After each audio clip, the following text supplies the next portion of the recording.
आज की वीडियो में हम आपको बताने वाले हैं गेहूं की फसल में सल्फ़र का इस्तेमाल कब करना चाहिए, सल्फ़र डालने से क्या फ़ायदा होता है, कितनी मात्रा में हमें यूज़ करना है, कब यूज़ करना है, किसके साथ हमें डालना है।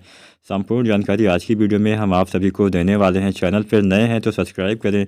कोई सवाल कोई सुझाव हो नीचे कमेंट जरूर करें। चलिए वीडियो स्टार्ट करते हैं।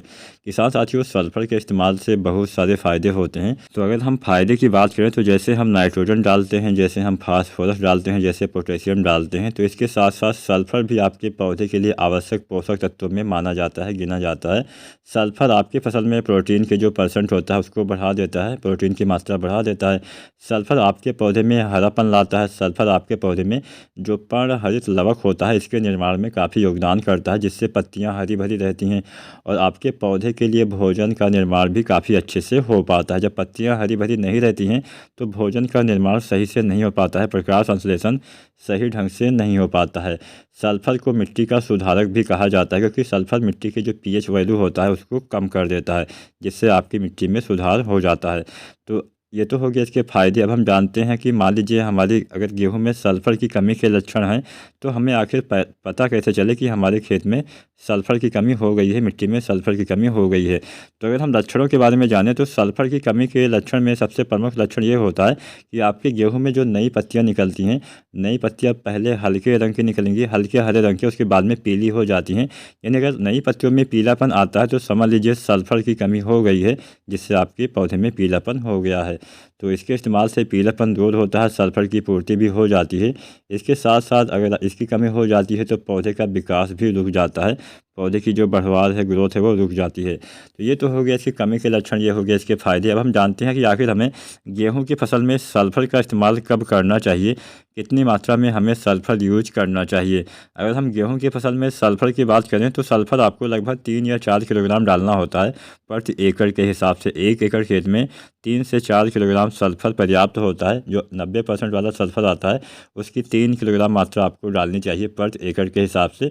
जब आप यूरिया डालते हैं तो इसी यूरिया खाद के साथ मिला के आप डाल सकते हैं।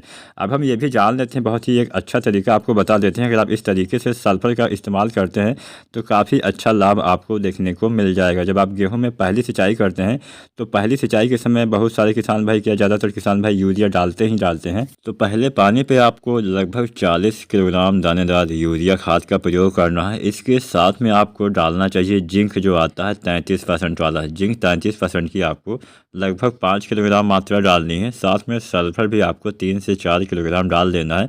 अगर आप ये तीनों चीज़ें पहले पानी पे डालते हैं अच्छा लाभ मिलेगा।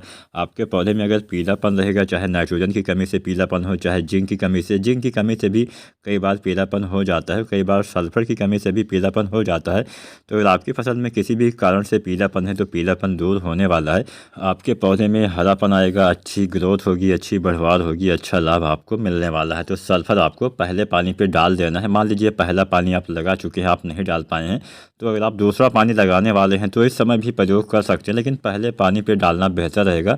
वैसे आप इस्तेमाल तो कभी भी कर सकते हैं, लेकिन पहला पानी जब आप लगाते हैं तो वो समय बेहतर होता है। दूसरे पानी पे भी हम कुछ खादें डालते हैं, जैसे हम यूरिया डालते हैं या फिर हम पोटाश भी डाल देते हैं।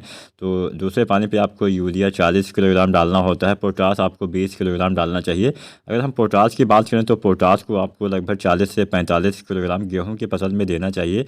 पोटाश देने से बालियाँ अच्छी आती हैं, बालियों की साइज़ लंबी आती है, दाने अच्छे आते हैं, दाने का भराव भी अच्छे से हो पाता है।